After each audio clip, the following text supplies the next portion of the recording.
Hello everyone, welcome to Sipika social science classes. So dear students, आज के इस lecture में हम अपना न्यू टॉपिक स्टार्ट करेंगे that is about Lok Sabha election of 1989।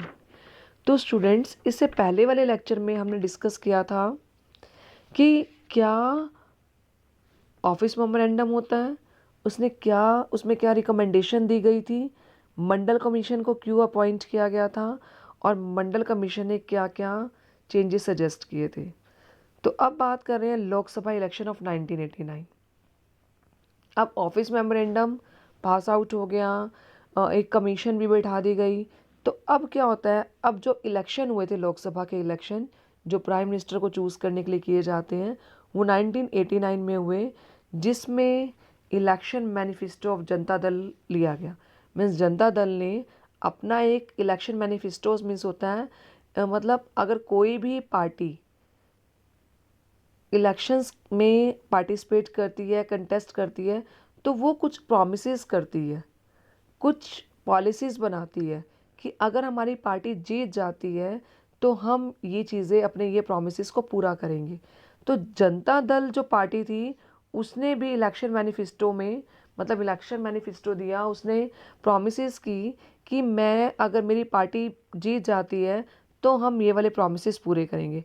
अब उन्होंने क्या प्रॉमिस किया था, this promise is about that अगर उनकी पार्टी जीत जाती है तो promise to implement the Mandal commission report if they came in power, कि अगर उनकी पार्टी जीत जाती है तो मंडल कमीशन ने जो भी रिपोर्ट बनाई है, उन्होंने क्या रिपोर्ट बनाई थी कि 27% जो लोग हैं जो सोशली और एजुकेशनली बैकवर्ड क्लासेस पीपल है उनको गवर्नमेंट जॉब में रिजर्वेशन मिलनी चाहिए।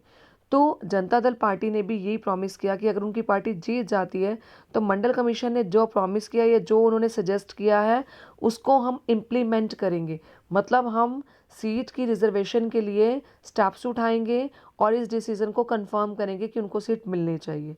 इवेंचुअली मीन्स लास्ट में जनता दल केम इन पावर, जनता दल जीत जाती है और VP Singh became the prime minister, और वीपी सिंह क्या बन जाते हैं, प्राइम मिनिस्टर बन जाते हैं।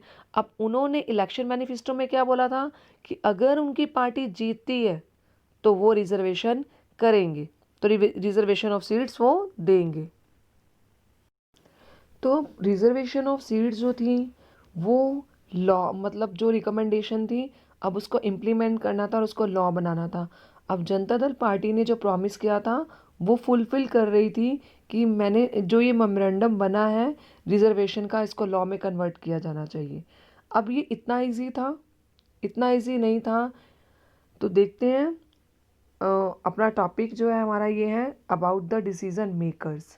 अब डिसीजन मेकर्स मतलब यहाँ पर एक पर्सन इन्वॉल्व नहीं है, यहाँ पर बहुत सारे लोग इन्वॉल्व थे क्योंकि पार्टी जीत चुकी है। पर बहुत सारे लोग उस पार्टी में जो वर्क कर रहे हैं सबका डिसीज़न या सबकी रिकमेंडेशन मैंडेटरी है कि सब लोग उसमें कैसे इन्वॉल्व हो रहे हैं, कैसे वर्क कर रहे हैं। तो ये एक पर्सन के हैंड में नहीं था, इसमें बहुत सारे इंस्टीट्यूशन, बहुत सारे पर्सनस इन्वॉल्व हैं। तो officer was merely implementing the instructions. अब ऑफिसर का क्या रोल था कि उसने सिर्फ क्या करा था कि जो उसको इंस्ट्रक्शन दी गई है, मतलब जो पार्टी जीती है उसने इंस्ट्रक्शन दी है कि आपने उस डिसीजन को इम्प्लीमेंट करना है, तो वो सिर्फ इंस्ट्रक्शन को फॉलो कर रही है। There was a chain of major functionaries involve in this decision. इसमें बहुत सारी फंक्शनरीज, बहुत सारे लोग इन्वॉल्व थे।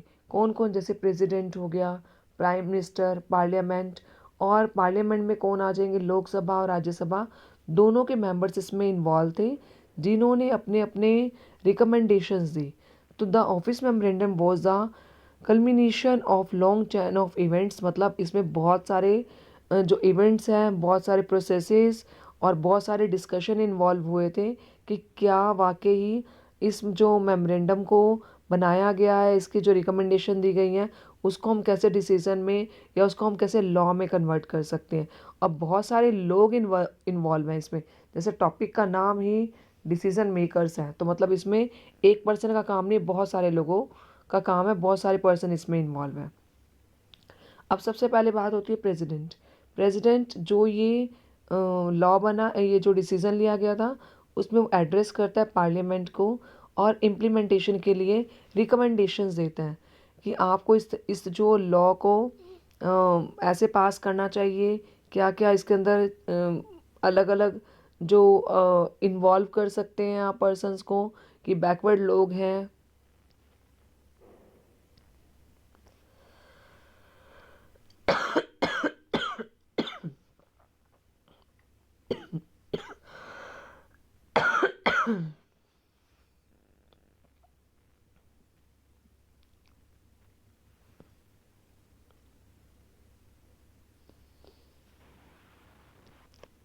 सोशली और एजुकेशनली उनको भी राइट मिलना चाहिए, 27% सीट उनको भी रिजर्वेशन मिलनी चाहिए। तो प्रेसिडेंट एड्रेस करता है पार्लियामेंट को कि जो रिकमेंडेशन मंडल कमीशन ने दी है उसको इम्प्लीमेंट किया जाना चाहिए। फिर आती है बात यूनियन कैबिनेट की। अब यूनियन कैबिनेट भी एक फॉर्मल डिसीजन लेती है इसको इम्प्लीमेंट करने के लिए। वो भी रिकमेंडेशंस जो दी गई हैं उसको इम्प्लीमेंट करने के लिए फोर्स करती है, मतलब अपनी राय देती है कि हाँ ये डिसीज़न को आपको इम्प्लीमेंट करना चाहिए। उसके बाद आता है प्राइम मिनिस्टर। प्राइम मिनिस्टर भी इन्फॉर्म करता है पार्लियामेंट को अपने डिसीजन के बारे में, उसकी भी रजामंदी ज़रूरी है। उन्होंने भी पार्लियामेंट में अपना डिसीजन बताया कि जो रिकमेंडेशन मंडल कमीशन ने दी है तो उसको इम्प्लीमेंट किया जाना चाहिए। Rest of the work was taken over by the department of personnel and training. अब जो बाकी का काम रह गया था, जिस मिनिस्ट्री के हाथ में था, जो चीफ मिनिस्ट्री थी जिनके हाथ में दिया गया था, जिसने रिकमेंडेशन दी थी, उसको सौंपा गया कि बाकी का जो वर्क उसी पार्टी के जो उस डिपार्टमेंट के लोग हैं उनको हैंडल करना है ये काम। तो सारा वर्क उनके हाथ में दे दिया गया था इस रिकमेंडेशन के बाद।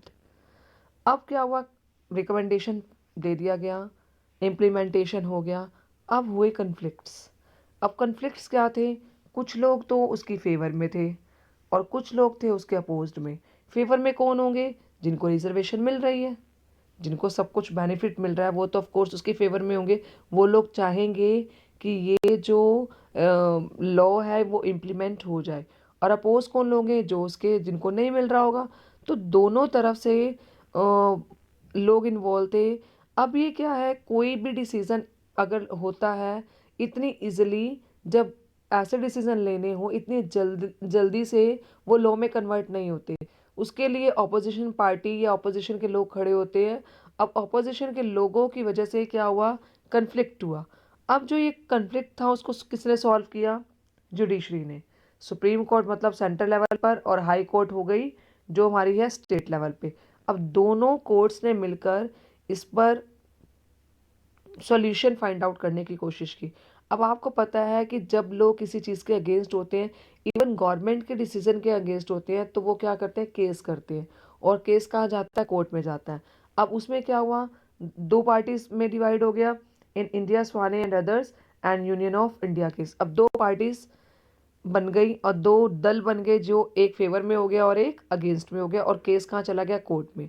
अब सुप्रीम कोर्ट ने क्या डिसीजन निकाला, सुप्रीम कोर्ट ने बोला कि ये जो आपने एक लॉ आप बनाने जा रहे हैं, जो आप डिसीजन ले रहे हैं, दैट इज़ वैलिड। अब ये वैलिड तो है, पर इसके अंदर कुछ चेंजेस करने हैं, इसको चेंज करना है, इसको थोड़ा सा मॉडिफाई करना है।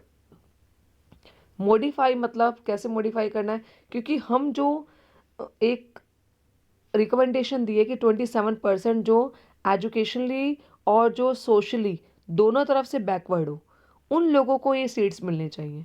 अब गवर्नमेंट ने ये बोला है कि अगर सोसाइटी में लोग रह रहे हैं आप, तो उसमें ये देखिए जो लोग इसको, जो वाकई ही मतलब जो ओरिजिनलिटी में बैकवर्ड है, उन लोगों को आप इन्वॉल्व करेंगे, और जो सही है, जिनका लिविंग स्टैंडर्ड सही है, उन लोगों को इन्वॉल्व नहीं करेंगे आप। जैसे हमने SC BC का भी हम देखें तो उसमें भी यही है कि एक कैटेगरी डिवाइड कर दी है कि ये नहीं है इस कास्ट के लोग हैं तो इनको सारी फैसिलिटीज़ मिलेंगी, वो सारी रिजर्वेशन हो जाएगी, नहीं। उनमें से जो रिच लोग हैं, जिनकी इनकम ज़्यादा है, उन लोगों को इसमें इंक्लूड नहीं किया जाएगा, उन लोगों को इसमें कोई भी बेनिफिट नहीं मिलेगा। जो लोग एक्चुअली में पुअर है, जिनकी इनकम इस लेवल से कम है, मतलब मान लो 2 लाख से कम है, 4 लाख से कम है, तो एक बेंचमार्क्स डिसाइड कर दिया जाएगा, उन लोगों को इस चीज़ का बेनिफिट नहीं मिलेगा। तो जब सुप्रीम कोर्ट ने डिसीजन लिया तो उन्होंने इसको मॉडिफाई करने के लिए बोला कि जो एक्चुअली में बैकवर्ड है सोशली और एजुकेशनली, उसी को ही इस डिसीजन का या इस लॉ का बेनिफिट मिलना चाहिए। तो सुप्रीम कोर्ट ने इस चीज़ को वैलिड तो डिक्लेयर कर दिया, और उसने इसको मॉडिफाई करने के लिए बोला। और जब मॉडिफाई करने के लिए बोला तो एक दोबारा से एक मेमोरेंडम पास हुआ। Accordingly the department of personnel and training issued another office memorandum on सितंबर 8 1993। अब एक दोबारा मेमोरेंडम पास आउट हुआ जो कब हुआ था 1993 में। तो इसमें क्या हुआ कि जब कोई डिसीज़न लिया जाता है उसमें इतना इजी नहीं होता कि कोई भी पार्टी या कोई भी एसोसिएशन है या कोई भी डिपार्टमेंट है कोई भी रिकमेंडेशन दे रही है वो लॉ बन जाएगा, नहीं। इसमें बड़े सारे प्रोसेसेस होते हैं एक और रिकमेंडेशंस दी जाती हैं, डिफरेंट डिफरेंट लोग इन्वॉल्व होते हैं, आर्ग्यूमेंट्स होते हैं, उसके बाद लॉ पास होता है। तो आई होप आपको ये टॉपिक में सारा क्लियर हो गया होगा कि हमने कैसे लोकसभा इलेक्शन में देखा कि कौन सी पार्टी इलेक्शन कंडक्ट करती है, कौन सी जीतती है, फिर वो प्रॉमिस करती है कि मैं 27% सीट रिजर्वेशन दूँ, मतलब प्रॉमिस करती है कि देंगे, हम वादा करते हैं। तो उसके बाद डिफरेंट डिफरेंट प्रोसेस इन्वॉल्व होते हैं, उसके बाद सुप्रीम कोर्ट उसके ऊपर मोहर लगाती है कि हाँ आप इस चीज़ को, क्योंकि आर्गुमेंट्स इतने ज़्यादा हुए थे और लोग कुछ अगेंस्ट थे तो इसलिए उन्होंने केस कर दिया था और लास्ट डिसीजन सुप्रीम कोर्ट का निकला तो उसको वैलिड ठहराया गया।